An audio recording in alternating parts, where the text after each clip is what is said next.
Bruce Lee's impact on martial arts and cinema created a legacy that continues to fascinate people decades after his passing. His remarkable abilities weren't just movie magic, they were the result of intense dedication, innovative training methods, and natural talent that set him apart from other martial artists of his time. One of Lee's most impressive physical achievements was his incredible hand speed. In rare video footage, Lee demonstrated punching abilities that were almost too fast for the human eye to track. His legendary one-inch punch became particularly famous after he demonstrated it at a karate tournament. During this event, Lee faced an opponent who would experience the power of this technique firsthand. The first demonstration involved a black belt karate master. Lee, standing just 1 inch away, delivered a punch that sent his opponent flying backward into his chair. More impressively, Lee then demonstrated the technique from 6 inches away on a young man in ordinary clothes, launching him approximately 6 meters across the room. These demonstrations helped establish Lee's reputation for having the fastest recorded punch in history with a speed of 1/1500th of a second.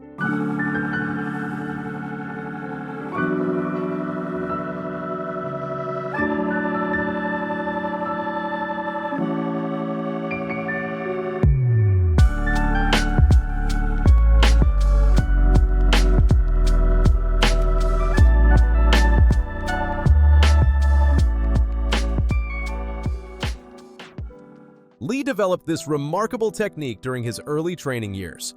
At age 13, while studying Wing Chun under Ip Man in Hong Kong, he began learning the foundations of what would become his signature move. However, many skeptics dismissed these demonstrations as choreographed performances rather than genuine displays of martial arts prowess. But wait, there is more. Surviving footage shows Lee's actual fighting abilities in action. A particularly revealing video captures Lee sparring with his student Ted Wong. Both men wore black protective gear during this intense training session. Lee's patient fighting style was phenomenal, as he waits for Wong to initiate attacks. When Wong strikes, Lee demonstrates his superior timing and precision, effectively countering each move and retaliating with controlled yet powerful techniques. Okay.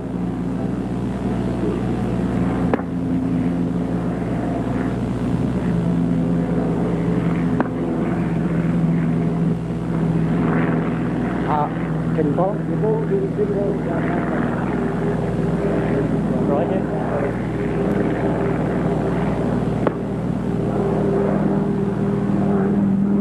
Lee perfectly times a counterpunch to Wong's face, following it with a smooth judo throw.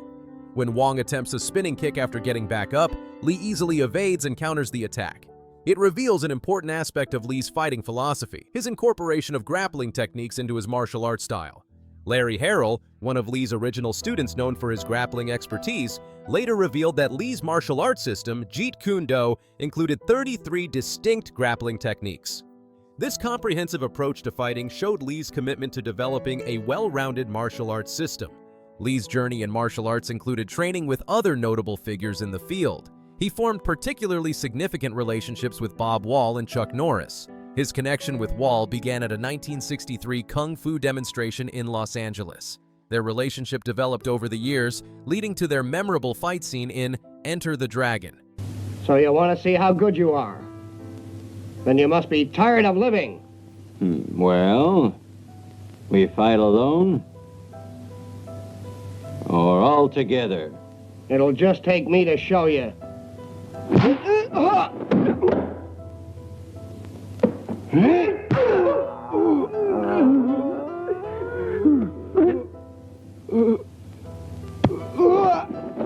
Behind-the-scenes clips show Lee and Wall getting ready for their movie scenes.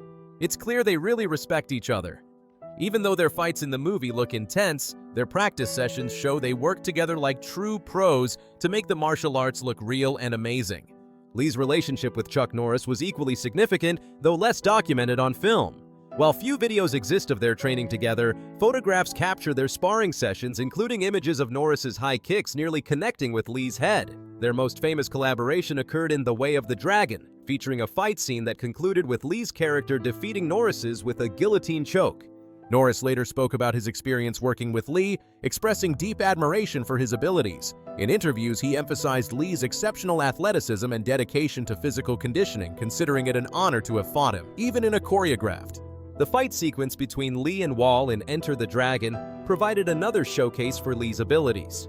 The scene demonstrated Lee's Jeet Kune Do principles in action, as his character systematically dismantled Wall's more traditional karate-based approach. This sequence particularly highlighted the effectiveness of Lee's fighting philosophy against conventional martial arts styles. Lee's extraordinary capabilities resulted from an incredibly demanding training regimen. A surviving training journal from 1965 details his comprehensive workout routine, which included various strength and muscle-building exercises he performed daily. This document provides insight into the systematic approach Lee took to developing his physical abilities. Chuck Norris offered additional perspectives on Lee's training methods, describing their shared dedication to preparation for film roles.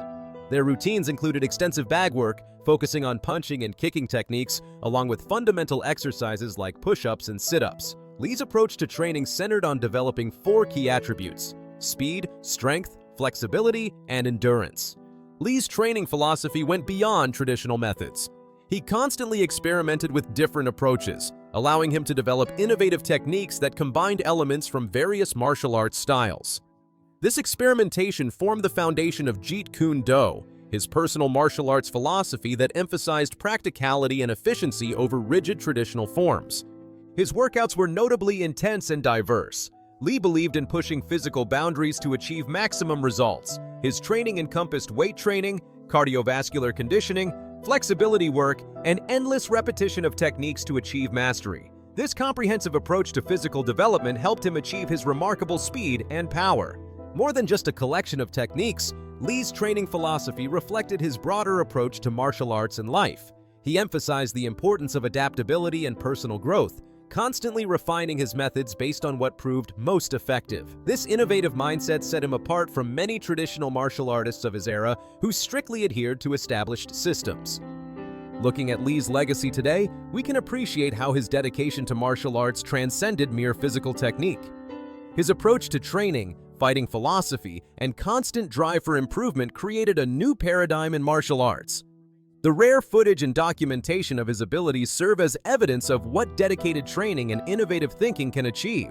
Lee's influence extends beyond his physical achievements. His willingness to challenge traditional martial arts concepts and develop new approaches paved the way for modern mixed martial arts. His emphasis on practical application over rigid form continues to influence martial artists and trainers today. The combination of Lee's physical capabilities, innovative training methods, and philosophical approach to martial arts created something truly unique.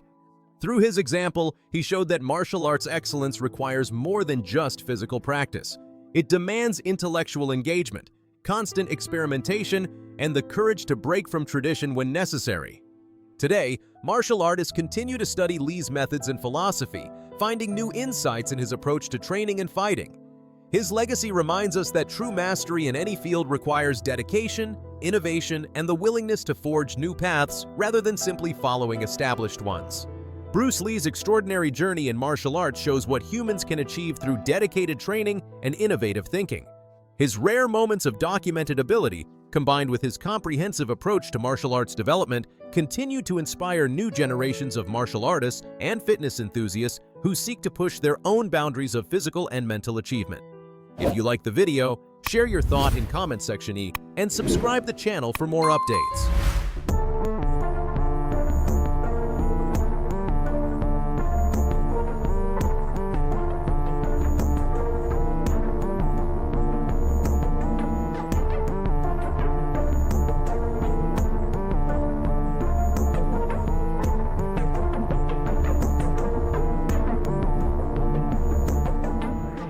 In the world of martial arts, few names carry as much weight as Bruce Lee.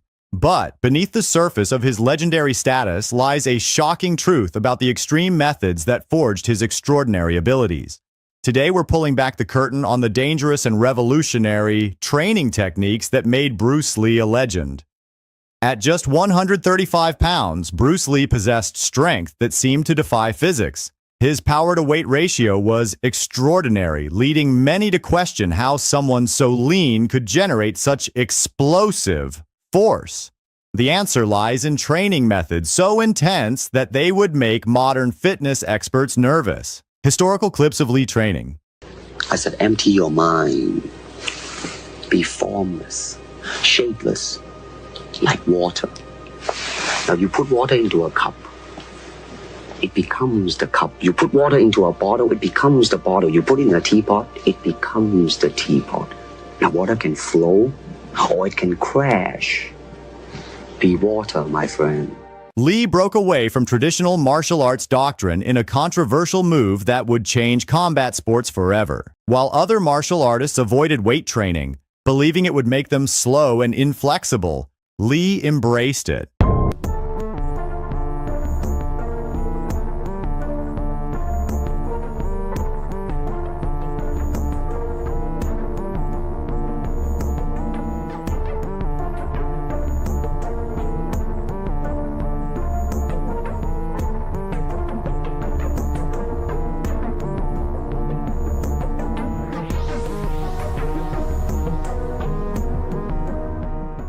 With a twisted innovation that was uniquely his own. Lee's training philosophy was built on 4 dangerous pillars.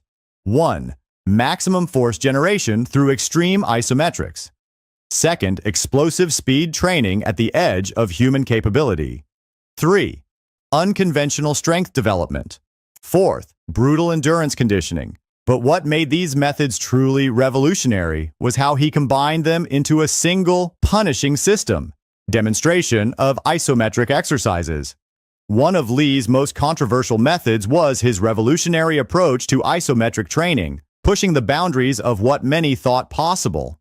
He would spend grueling hours pushing against immovable objects with maximum force, attempting to engage every single muscle fiber in his body. This technique, while remarkably effective for building strength. Well, this brings up something. You were in one of Bruce Lee's great movies. Return of the Dragon. Return of the Dragon. Yeah. And this is a famous fight scene that you had with Bruce Lee. I still consider it a classic. It today. holds It's up. I amazing. watched it today, and you know they've advanced fight scenes so much, but this really holds up. It's an amazing fight scene. Well, I think the main reason, Bruce was really ahead of his time. And I worked out with Bruce Lee, and I worked out for 3 years. That's when I held the world title. And then he went to Hong Kong to pursue his movie career, did a couple of movies, very successful. So he called me up and said, I want to do a movie with a fight scene that everyone will remember called Return of the Dragon. He said, would you come over and do the fight scene with me? I said, well, do I have to lose? He says, yeah, you have to lose. So I said, all right. So I went over there, and I'd seen his first 2 movies. I said, the guys you fight don't even have a chance. I mean, they don't even touch you, you know? And he said, no, we'll make this a seesaw battle. And so we made it fight back and forth, and it became a classic. That was unusual at the time, because in that fight scene, you knock him down a few times, and it's pretty close, and he didn't allow that, did he? No, I was the only one ever to really do that, fighting. But again, he respected me because of my ability as a world champion at the time. Carried serious risks of tissue damage and nervous system fatigue that would make modern trainers hesitate. The intensity of Lee's isometric training was almost frightening to witness. He would push against concrete walls relentlessly until his muscles visibly trembled and shook, far beyond what most would consider the point of failure. During these sessions, he'd hold strenuous positions until complete muscular failure occurred, often pushing through the burning sensation that would cause others to stop. Perhaps most daringly, he would attempt to lift what he knew were impossible weights, engaging in what he called overcoming isometrics, applying maximum force against an immovable object. This method wasn't just about physical strength. It was about pushing past mental barriers that typically limit human performance. Lee believed that by forcing his muscles to work against unmovable resistance, he could recruit more muscle fibers than traditional training methods allowed. Before I let you go, we are approaching the 40th anniversary that involved one Kareem Abdul-Jabbar. Put that photo up.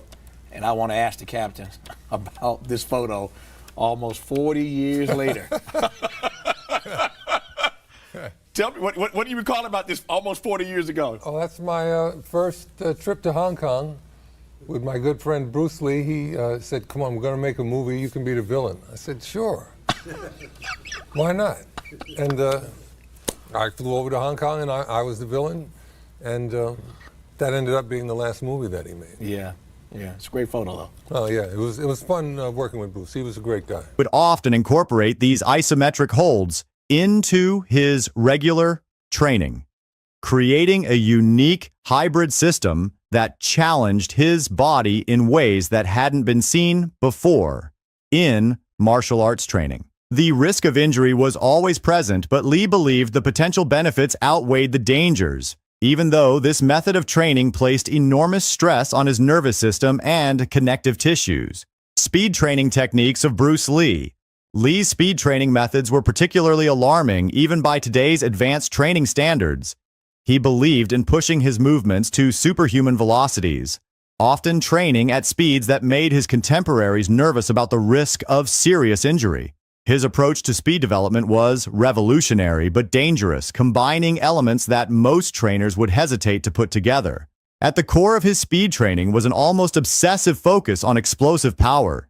He would practice punches with explosive resistance, using specialized equipment and rubber bands to create tension that fought against his lightning-fast strikes. This wasn't just about throwing fast punches. Lee would perform every exercise at maximum velocity, whether it was bodyweight movements, weight training, or martial arts techniques. He believed that training at anything less than maximum speed was a waste of precious training time. What made his speed training even more intense was his use of weighted clothing during these high-velocity drills. While others might use weights for strength training, Lee would wear them during speed work, creating a dangerous but effective combination that forced his muscles to adapt to both resistance and velocity simultaneously. Perhaps most remarkably, he would train multiple muscle groups at high speeds simultaneously, coordinating complex movements that challenged both his nervous system and muscular control. This integrated approach to speed training was years ahead of its time, but it came with significant risks that modern sports science has only recently begun to understand. The 1965 fight with Wong Jack Man marked a dramatic turning point in Lee's training approach. After this legendary confrontation, Lee realized his conditioning needed to reach even more extreme levels. This led to a complete overhaul of his training methods, pushing him to gain 25 pounds of muscle while maintaining his legendary speed. Lee's daily training routine was nothing short of punishing, stretching from early morning until late evening in a relentless pursuit of martial arts perfection. His day would begin at the crack of dawn, with the morning session running from 5 a.m. to 11 a.m. This grueling start included a challenging 5-mile run while wearing a weighted vest, pushing his cardiovascular system to its limits before most people had even started their day. Following this, he would dedicate 2 intense hours to technical martial arts practice, meticulously refining his movements and techniques. The morning session would continue with an hour of specialized strength training, culminating in core conditioning exercises performed until complete muscle failure. The afternoon session, running from 2 p.m. to 5 p.m., focused on explosive power and speed development. During these hours, Lee would engage in intensive speed training drills, followed by power development exercises that pushed the boundaries of human performance. He would then move on to skill-specific practice, honing the techniques that would later become legendary in martial arts circles. The afternoon would conclude with his notorious isometric training, where he would push his muscles to their absolute limits through static holds and resistance work. As evening approached, rather than winding down, Lee would begin his final training block from 7 p.m. to 10 p.m. This session took on a more holistic approach, combining additional physical conditioning with mental development. He would engage in supplementary conditioning work, followed by dedicated mental training sessions. The evening would also include deep philosophical study, as Lee believed that mental acuity was just as important as physical prowess. The day would conclude with technique refinement, where he would perfect the movements and combinations he had practiced earlier, often working well into the night to achieve the precision he demanded of himself. What set Lee apart was his scientific approach to training. He studied anatomy, physics, and biomechanics to understand how to push human performance to its absolute limits. He maintained detailed records of his experiments with different training methods, often using himself as a test subject for dangerous new techniques. Perhaps no exercise better exemplifies Lee's extreme approach than the dragon flag. This core exercise, which he helped popularize, requires extraordinary strength and control. Lying back on a bench, supporting only the upper shoulders, the entire body is raised and lowered as one rigid unit, a move that tests the absolute limits of human core strength. Lee's cardiovascular training was equally intense.